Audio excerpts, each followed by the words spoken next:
9 سال میں میں نے کہاں کہاں خود سے کہا تھا یہ مشکل نہیں ہے، یہ مشکل نہیں ہے، تابش تم یہ کر سکتے ہو، تھوڑی سی ہمت کرو، قدرت نے تمہیں بھی 2 ہاتھ 2 پاؤں دیے ہیں، صحت مند جسم دیا ہے، پھر تم کیوں نہیں کر سکتے جو کرنا چاہتے ہو؟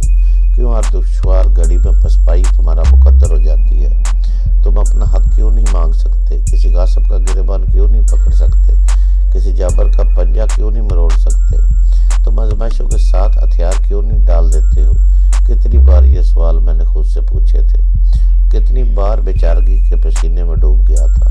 آج اس پرآشوب رات میں اس شور مچاتے پانی کے کنارے میں ایک بار پھر اسی بیچارگی و ناتوانی کا شکار تھا، اور اس میں میرا کوئی قصور نہیں تھا۔ میں تھا ہی ایسا، اور اکیلا ہی نہیں تھا، شاید مجھ جیسے ہزاروں لاکھوں بلکہ لاتعداد لوگ تھے جو غیر معمولی ہمت نہیں رکھتے تھے، جو عام تھے اور شاید عام سے بھی کم، کچھ کم۔ اس میں ان سب کا کیا قصور تھا؟ شاید وہ میری طرح خود کو بدلنے کی کوشش کرتے تھے مگر بدل نہیں سکتے تھے، وہ اپنی فطرت کے اسیر تھے۔ عمران میں یہ نہیں کر سکتا، میں کہا اور گھٹنوں کے بل بیٹھ گیا۔ گاڑیاں بالکل کنارے پر پہنچ گئی تھی، ان کی ہیڈ لائٹس نالے کے ایک طرف کے کنارے کو روشن کر رہی تھی۔ یہاں تیز ہوا میں لہلاتے سرکنڈے بوتوں کے رقص کا منظر پیش کرتے تھے۔ تعاقب کرنے والوں کی وحشی آوازیں میرے کانوں سے ٹکرانے لگی۔ عمران ایک جان لیوا دوراہے پر تھا، وہ مجھے چھوڑ نہیں سکتا تھا، اور اب واپس میری طرف آنا بھی اس کے لیے ازحد خطرناک تھا، مگر وہ انوکھا تھا۔ اس کے سینے میں ایک فولادی دل دھڑکتا تھا، اور اس فولادی دل میں محبت کا سمندر ہلکورے لیتا تھا۔ وہ واپس میری طرف آیا۔ اسے نہیں آنا چاہیے تھا، اسے نہیں آنا چاہیے تھا۔ سیٹھ سراج کی للکارتی ہوئی آواز میرے کانوں میں پڑی۔ وہ دیکھو، وہ ہے، وہ آ رہا ہے۔ نے عمران کو دیکھ لیا۔ میں بھی عمران کو دیکھ رہا تھا۔ وہ دونوں بازو پھیلا کر حتی الامکان تیزی سے میری طرف بڑھ رہا تھا۔ شاید اب اس کی خواہش یہ تھی کہ وہ مجھ تک پہنچے اور مجھے لے کر کنارے کے سرکنڈوں میں اجل ہو جائے۔ یہی وقت تھا جب یکے بعد دیگرے 2 فائر ہوئے۔ میں نے ہیڈ لائٹس کی روشنی میں صاف دیکھا ہے گولی عمران کے دائیں کندھے پر لگی۔ اس کا جسم ایک جھٹکے سے پیچھے کی طرف گیا اور ایک دم لڑکھڑا گیا۔ اس کے ساتھ ہی اس نے اپنا موزر سیدھا کیا اور کمال کا نشانے باز تھا، مگر یہاں مد مقابل 1 یا 2 نہیں تھے، بہت سے تھے۔ عمران نے ایک فائر کیا اور اس کے جواب میں طاقتور 8 mm ایک رائفل کا ایک پورا برسٹ اس کے سینے پر لگا۔ ہاں، اس رائفل کی ایک گولی بھی شاید انسانی جان لینے کے لیے کافی تھی، اور یہ پورا برسٹ تھا، کم از کم 5-6 گولیاں۔ وہ اچھلا اور سر کے بل ڈیک نالے کے تنوں تیز پانی میں جا گرا۔ یہ اپنے یار کی آخری جھلک تھی جو میں نے دیکھی۔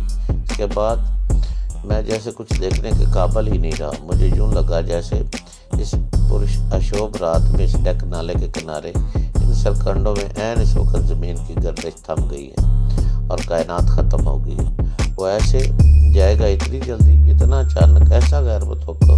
میں کچھ دیر کے لیے شاید سکتے میں چلا گیا، جیسے دل سینے میں پھٹ جائے گا، نبضیں تھم جائیں اور آنکھیں پتھرا جائیں۔ پھر اچانک مجھے محسوس ہوا کہ میرے جسم کی ساری توانائی میری ٹانگوں میں منتقل ہو رہی ہے۔ جسم میں موجود خون کا ہر قطرہ میرے پاؤں کی طرف دوڑ رہا تھا۔ یہ شاید زندگی بچانے کی وہ فطری خواہش تھی جو قدرت نے ہر جاندار کی جبلت میں نصیب کر رکھی تھی۔ ایک قیامت کا جھٹکا سہنے کے بعد میرے اندر بھی یہ خواہش جاگی اور میں اندھا دھند سرکنڈوں میں بھاگ کھڑا ہوا۔ وہ دیکھو، وہ جا رہا ہے۔ ایک بار پھر سیٹھ کی منحوس آواز ہوا میں تیرتی ہوئی میرے کانوں سے ٹکرائی۔ یہ آواز کم و بیش 40 میٹر دور سے آئی تھی اور اس کا رخ میری دائیں جانب سے تھا۔ مجھے لگا کچھ لوگ للکارتے ہوئے میرے پیچھے دوڑے۔ تب یکے بعد دیگرے 3 فائر ہوئے۔ ایک گولی بالکل میرے پاس سے گزری۔ میں نے اس مہلک شیشے کی قاتل سنسناہٹ اپنے سر کے عین اوپر سنی تھی۔ مجھے محسوس ہوا اگلی گولی میری کمر یا سر کے پچھلے حصے میں کہیں لگے گی۔ گولی لگنے کا احساس کیا ہوگا؟ کیا میں وہ تکلیف سہ سکوں گا؟ کیا میں فوراً گر پڑوں گا؟ کیا میری موت آنن فانن ہو جائے گی؟ ایسے کئی سوال سیکنڈ کے مختصر وقفے میں میرے دماغ کے اندر چمکے اور اوجھل ہو گئے۔ بس مجھے اتنا یاد ہے کہ میں اندھا دھند بھاگ رہا تھا۔ میرے راستے میں اونچے سرکنڈے تھے، خورو جھاڑیاں تھی اور کیچڑ تھا۔ میں گر رہا تھا، اٹھ رہا تھا، پھسل رہا تھا، لیکن کسی نہ کسی طرح آگے بڑھتا جا رہا تھا۔ میرے پیچھے آنے والے اندازاً 100 قدم کی دوری پر ہو گئے۔ دفتر مجھے لگا میرے پاؤں کے نیچے سے زمین نکل گئی